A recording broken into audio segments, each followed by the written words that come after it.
Welcome to the video. This one will be covering Show Me What You Got, our second rookie team of the season. The point of this team, as you can see by the name, is to present a challenge to the GLB community. This time, the builds will not be open, and I will never talk about the inner workings of the team, even after it retires. Think of this one as a final boss in a video game, and the player names reflect this.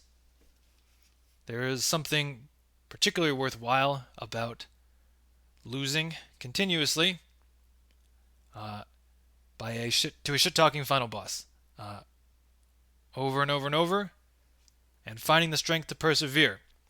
Now, whereas normally I would say persevere and defeat them, that is not the case because nobody will beat this team. Did I mention it was a shit-talking final boss? Anyways, my good protagonists, despite you being on your own here, we will still do our best to introduce the team. Defensively, the playbook is maxed out. 15 out of 15 plays in every formation. It'll be a mix of both zone and man, made to pretty much run any play. You can take solace in the fact that instead of having to watch the same defensive play all game while losing, spam a lot, now you can watch many defensive plays all game while losing. Did I mention it was a shit-talking final boss? Just like the defense, offense is balanced and can call any play from any formation. So our quarterback, Gary Oak, main antagonist of Pokemon, stands above Ash Ketchum all game, cheats by using whatever Pokemon he is weak to, sneaks up on him before he even knows the fight is coming. Right bastard, excellent shit talker. Eventually they become friends, but who cares? The running back is Psycho Mantis, an antagonist from Metal Gear Solid, reads your fucking mind. The fullback, nobody cares. The kick returner is a goose with a terrible attitude wanted for petty larceny, vandalism, and disturbing the peace. A plague upon peaceful villages. The center is Bowser, antagonist of Mario. The guard, number 1 out of 4, is M. Bison, the main antagonist of Street Fighter. An unstoppable son of a bitch, only cares about being number 1.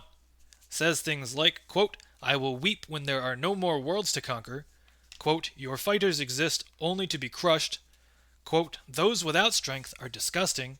And quote, "For you, the day Bison graced your village was the most important day of your life. But for me, it was Tuesday." Number 2, Seto Kaiba, main antagonist of Yu-Gi-Oh! Not as cool as M. Bison, but cooler than the next guy. Number 3, Dr. Robotnik, antagonist of Sonic the Hedgehog. By the time I got to the guards, which was last, I started to run out of ideas. At some point, I'll probably remake this guy. Maybe Lord Boros from One Punch Man. Number 4, the Witch King of Angmar, leader of the Nazgul and second in command to Sauron. Very spooky, but bad with gender pronouns. Tackles. Number 1, Magneto, the best friend you have that's always obsessing about world domination while you're playing Call of Duty.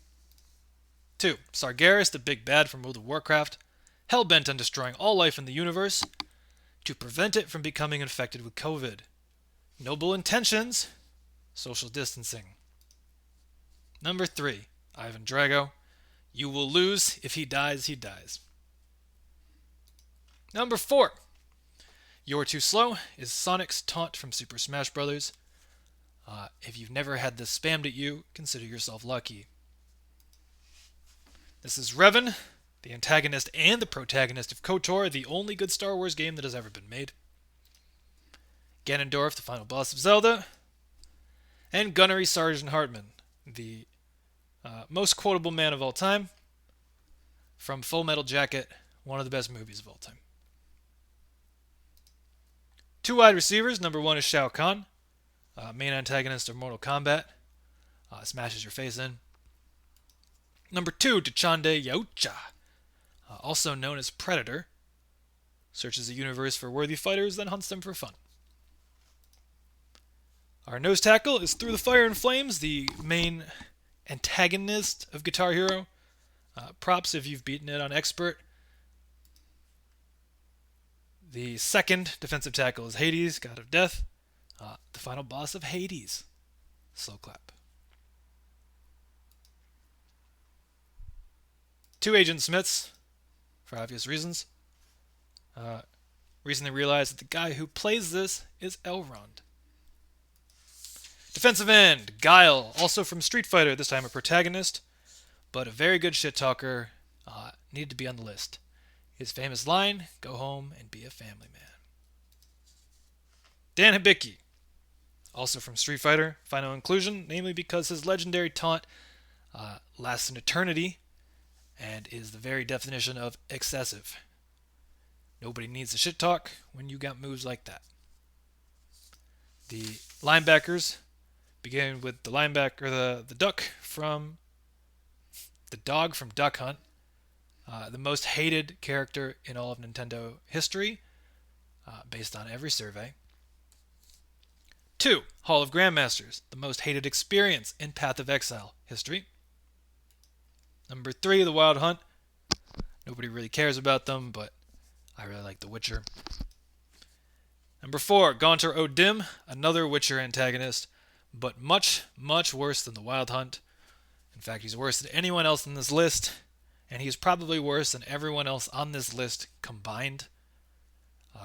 If he played GLB, I would quit. Cornerbacks, Shodan, artificial intelligence from a game called System Shock. Not very nice. Cornerback number 2, another artificial intelligence from Stanley Kubrick's 2001 Space Odyssey. Number 3 is G-Man, antagonist of the Half-Life series. This one's the antagonist of Mass Effect. This one's the antagonist of Portal. Vegeta is the free safety because he's extremely fast, doesn't shut up, and is a huge pain in the ass. The kicker, much like Sonic, Luigi's kick is an infamous taunt from Super Smash Bros. First of all, it's hardly a taunt at all. He barely moves. Second, it does 1 damage. So the greatest BM in video game history is dying to this. And finally, punters give the ball back. Nothing to see here. So yeah, I look forward to drinking the salty tears of the fallen with the greatest team of all time. Hopefully that makes it that much more meaningful when you fail. Also, if you aren't putting this much work into each and every one of your player bios, why do you get up in the morning?